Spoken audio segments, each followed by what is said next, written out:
Bismillahirrahmanirrahim. Assalamualaikum warahmatullahi wabarakatuh.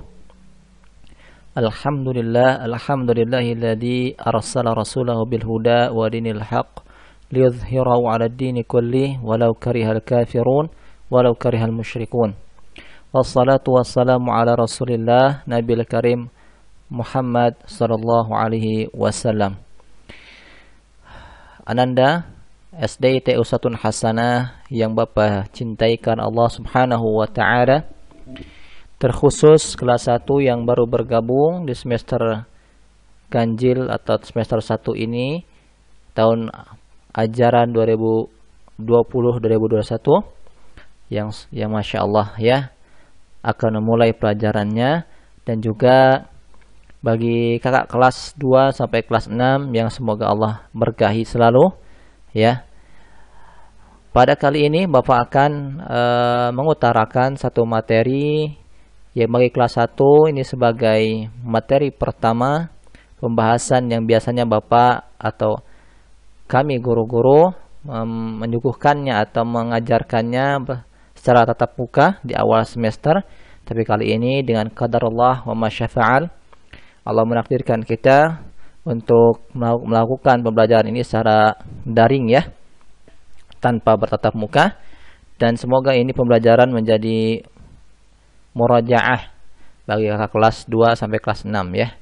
Teruskan.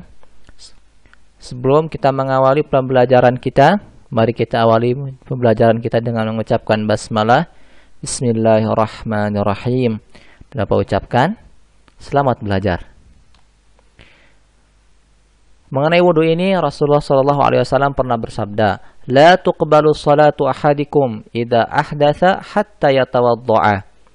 Salat salah seorang di antara kalian tidak akan diterima ketika masih berhadas sampai dia berwudu. Bapak teruskan. Kemudian sebelum Bapak menjelaskan secara terperinci, Bapak akan menjelaskan dulu tata cara wudhu secara singkatnya. Yang pertama diawali dengan niat kita, yaitu niat dalam hati ya, di dalam wudhu kita untuk menghilangkan hadas atau najis yang pernah yang ada dalam yang ada bersama kita.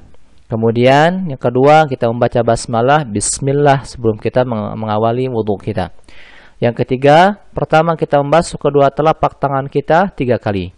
Yang keempat berkumur madmadha ya.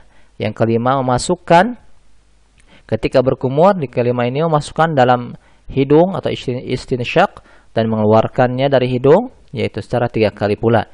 Yang keenam kita membasuh seluruh wajah 3 kali. Yang ketujuh membasuh tangan hingga siku 3 kali. Dan kedelapan membasuh kepala 1 kali dan termasuk di dalamnya yaitu kita membasuh telinga. Kesembilan membasuh kaki hingga mata kaki 3 kali dengan membersihkan sela-sela jemari kaki.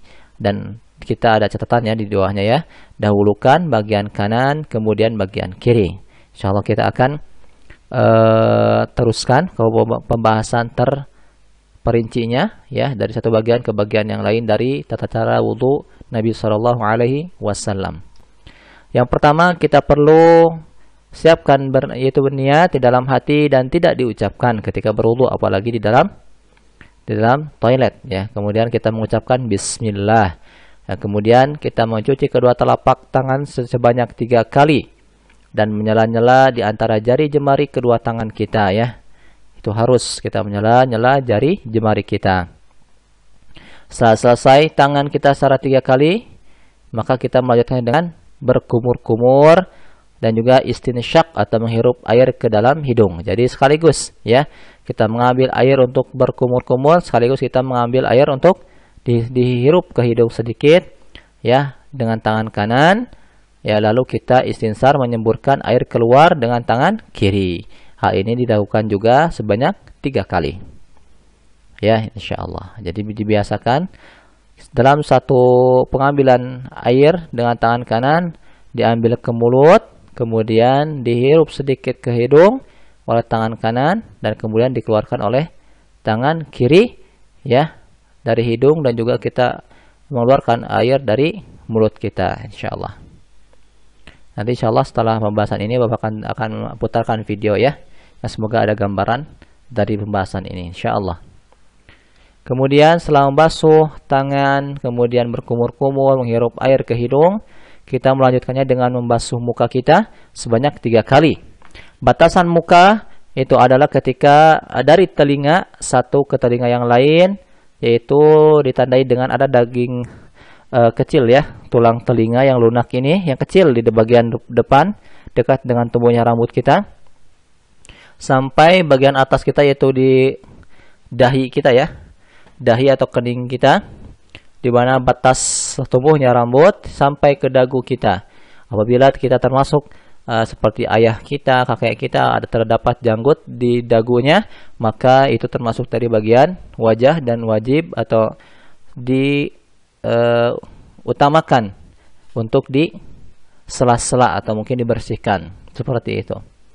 Kemudian setelah membersihkan wajah sebanyak 3 kali, kita membasuh tangan kanan dulu ya, tangan kanan dari ujung jari kita ya, ujung tangan kita sampai ke siku, dan boleh dilebihkan dari siku ke atas agar kita menjauhkan diri dari tidak terbasuhnya beberapa bagian dari tangan kanan kita tersebut. Kemudian itu sudah dilakukan secara 3 kali, dan tidak lupa menyala-nyala jari jemari, lalu menggosok-gosokkan air ke lengan, kemudian mencuci siku.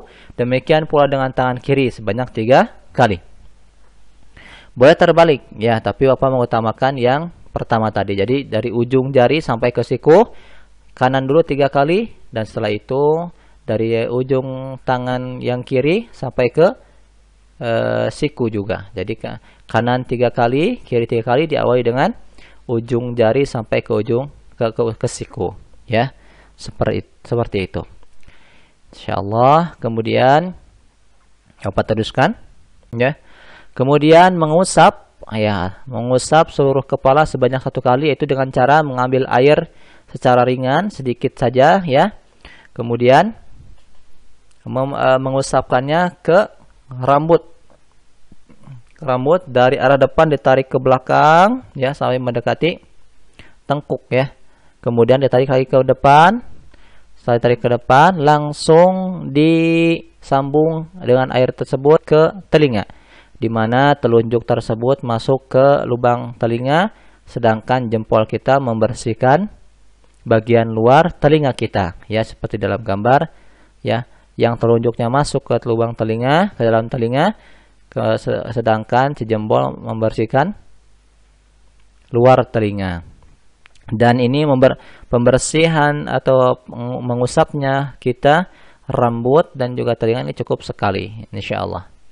Kemudian setelah ini selesai ya, kita beranjak ke membasuh kaki kita.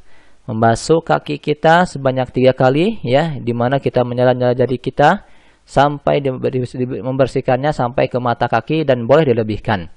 Dan ini dilakukan kanan 3 kali, baru kiri 3 kali, tidak kanan kiri kanan kiri kanan kiri, tidak, tapi kanan dulu 3 kali dan kiri 3 kali, di mana kita membersihkan sela-sela jari kaki kita ya, dengan jari-jari kita, dan terutama dengan kelingking kita, karena ini dicontohkan oleh para sahabat insyaallah ya, yang dimana kelingking membersihkan jari-jari kaki kita ya, karena salah satu hikmahnya adalah jari kelingking kita ini bisa membersihkan semua sela-sela jari kaki kita ya. Setelah itu ya, kita lanjutkan. Setelah beres semuanya, maka selesailah wudhu kita, dan tidak lupa kita berdoa.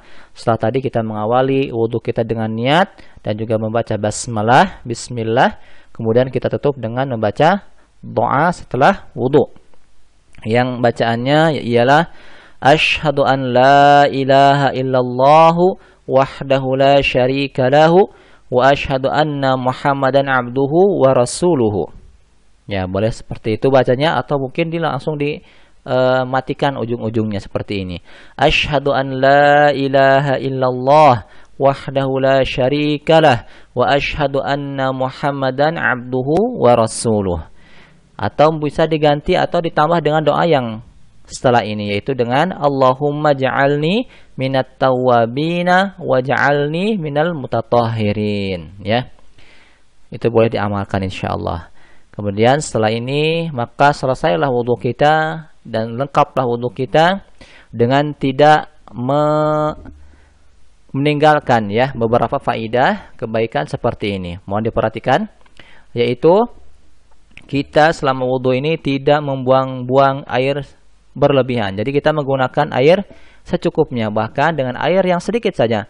Bahkan ketika air itu tidak digunakan, maka kalau di keran boleh dimatikan dulu, ya, tidak membiarkan air tersebut terus mengalir, ya, sampai terbuang secara sia-sia, karena itu akan mengakibatkan kita termasuk orang yang bazir, ya, atau membuang-buang. Dan ini termasuk ama-ama syaitan. Nauzubillah min dzalik. Jadi ketika air itu tidak digunakan, maka boleh dimatikan dulu, ya. Kalau bisa kita menggunakan air secukupnya, tidak menghambur-hamburkannya, bahkan membuang-buangnya. Seperti banyak Bapak dapati membuka keran berlebihan dan tidak digunakan secara semestinya. Maka Bapak wasiatkan untuk Bapak sendiri dan juga Ananda semuanya menggunakan air dalam berwudu dengan hemat, ya, secukupnya, sedikit saja, asal semua betul-betul terpenuhi hak-hak anggota badan kita yang termasuk anggota wudu. Ya, setelah itu dengan tertib, tidak cekcolok, ya, tidak dari tangan langsung ke kepala. Nah, itu diperhatikan. Jadi tertib menurut urutan-urutan, mengikuti urutan-urutan wudu tersebut. Itu yang bisa Bapak sampaikan, ya. Semoga berfaedah untuk Bapak sendiri, kita semua, dan juga untuk Ananda dan juga keluarga. Kita ucapkan alhamdulillah, segala puji bagi Allah yang telah memberikan kita ilmu, limpahan ilmu yang bermanfaat, karena amal wudhu ini adalah salah satu syarat, ya, syarat untuk kita mengamalkan ibadah yang terbaik. Salah satunya itu ibadah salat kita, karena tidak ada salat tanpa kita berwudu. Maka wudunya diperbaiki, insyaallah akan diperbaiki juga insyaallah salat kita. Bapak ucapkan terima kasih, barakallahu fina wa fikum. Terima kasih atas perhatiannya. Wassalamualaikum warahmatullahi wabarakatuh.